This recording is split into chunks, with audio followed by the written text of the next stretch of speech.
The psychology of winning. What champions know, winning is not just about talent or luck. It is a state of mind. Champions, those who rise above the rest, know something that others do not. They understand the hidden forces that shape success. Today, we will explore the psychology of winning. What makes a champion? How do they think? What do they believe? And most importantly, how can we learn from them? Let me tell you a story. Once, there was a young athlete named Daniel. He was fast, strong, and full of potential. But no matter how hard he trained, he always came in second. The gold medal slipped through his fingers every time. One day, his coach sat him down and said, "Your body is ready, but your mind is not." Daniel was confused. He thought winning was about strength and speed. But his coach explained that the real battle was inside his head. This is true for all of us. The difference between winning and losing is often not physical, it is mental.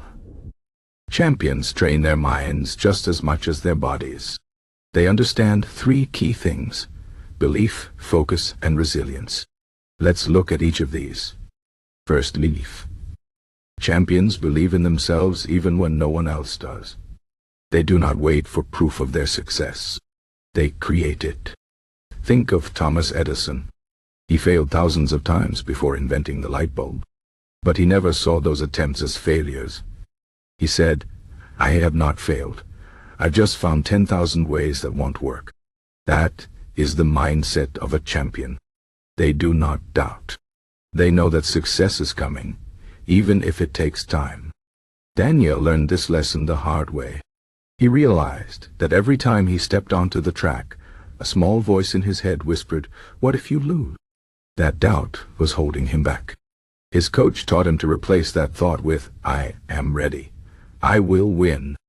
At first it felt silly, but over time his mind began to accept it. His body followed. The next race, he won. Second, focus. Champions do not get distracted. They know exactly where their attention should be. Imagine an archer. If he looks at the crowd, the wind, or the other competitors, he will miss the target. His eyes must stay on the bullseye. The same is true in life. Distractions are everywhere. Fear, doubt, noise, they all pull us away from our goal. But champions train their minds to stay locked in. Daniel struggled with this too. He often worried about what others thought. If someone laughed in the stands, he wondered if they were laughing at him. If his rivals smiled, he thought it was a sign of confidence. But his coach told him the only thing that matters is the finish line. Everything else is just background noise. Daniel started practicing mental exercises. Before a race, he would close his eyes and imagine himself running flawlessly.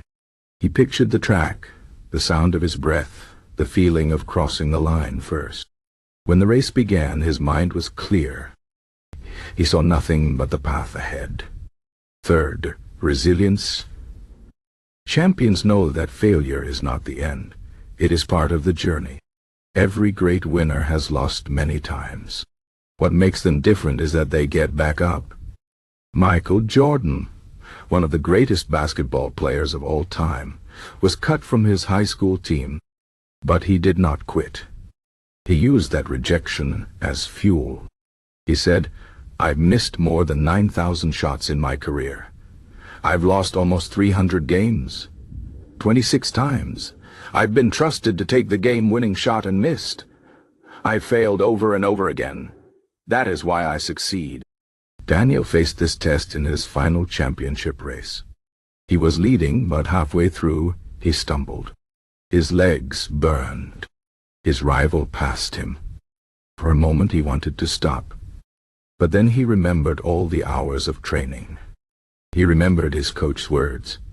Pain is temporary. Regret is forever. He pushed through.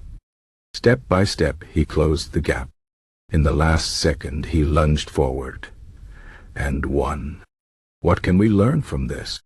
Winning is not magic. It is not just for the lucky or the gifted. It is for those who train their minds. Belief, focus, resilience.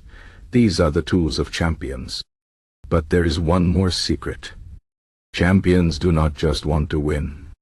They love the process. They enjoy the hard work. They find joy in the struggle, because they know that success is not just a moment, it is a way of life. So ask yourself, do you believe in yourself? Can you block out distractions? Will you keep going when it hurts? If the answer is yes, then you already think like a champion. The rest is just practice. The road to winning begins in the mind. And the best time to start is now.